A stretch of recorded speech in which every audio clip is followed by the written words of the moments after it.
Rus dilində vurğunu düzgün qoymaq vacibdir. Çünki vurğu sözün mənasını anlamağa kömək eləyir. Lakin rus dilində vurğunun yeri çox dəyişəndir.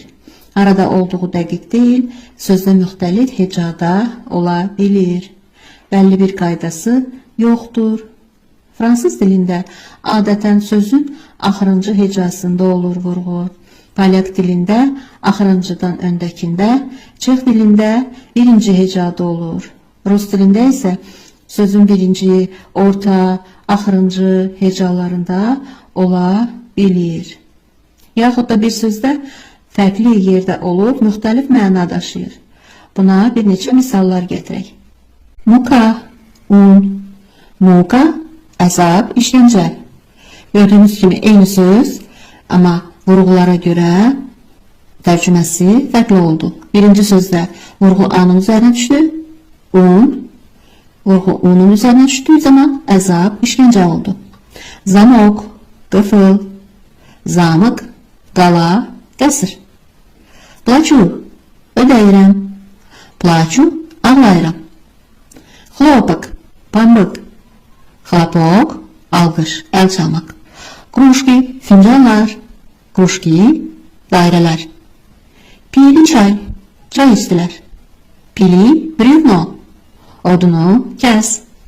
Sadəcə yo hərfi olan sözlərdə vurğu mütləq yo olan hecaya düşür. Yoş, kirpi, söstrı, bacılar, yolka, şam ağacı, mayo, mənim, звезды, ulduzlar, lёд, buz, teplый, isti. Rus dilində o hərfi olan sözlərdə bəzən o, A kimi oxunur. Əgər o vurğusuzdursa, A kimi səslənir. Bəzən də o'larda vurğu var, o zaman o kimi səslənir. Məsələn, malako, süd. Malako sözündə vurğu axırıncı o'ya düşür. Malako, öndəki iki o'lar A kimi səslənir. Malako. Город, şəhər. Город sözündə öndəki o'da vurğu olduğuna görə o biri o A kimi səslənir. Город. Sabaka, it.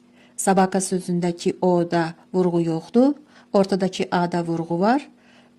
Ona görə o A kimi oxunur. Sabaka. Bir neçə misal. More, dəniz. Akno, pəncərə. Daragoy, əziz, qiymətli. Doktor, həkim. Город, şəhər. Слово, söz. Борщ, borş. Кофе, qəhvə. Комната, otaq. Roza, qızılgül. Молоко, süd. Собака, it. Города, şəhərlər. Хорошо, yaxşı. Школа, məktəb. Дома, evdə. Robot, robot.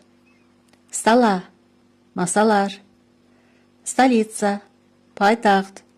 Дорога, yol.